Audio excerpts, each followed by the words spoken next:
জীবন তোমাকে যতটাই কষ্ট দিক না কেন, তুমি হতাশ হয়ে যেও না। কারণ সূর্য যতটাই প্রখর রোদ দিক না কেন, সাগরের পানি কখনো শুকিয়ে যায় না।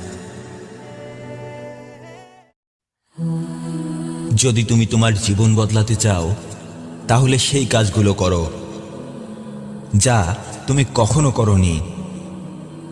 আর সেই কাজগুলো করা এখনই বন্ধ করে দাও, যে কাজগুলো এখনো তোমার জীবন বদলাতে পারেনি।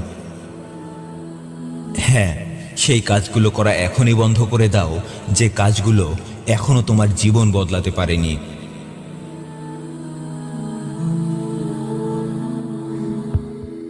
আফ্রিকায় একটি প্রবাদ আছে, যখন নিজের ভেতরেই লুকিয়ে থাকা কোনো শত্রু থাকবে না, তখন বাইরের হাজারটা শত্রু তোমার কোনো ক্ষতি করতে পারবে না।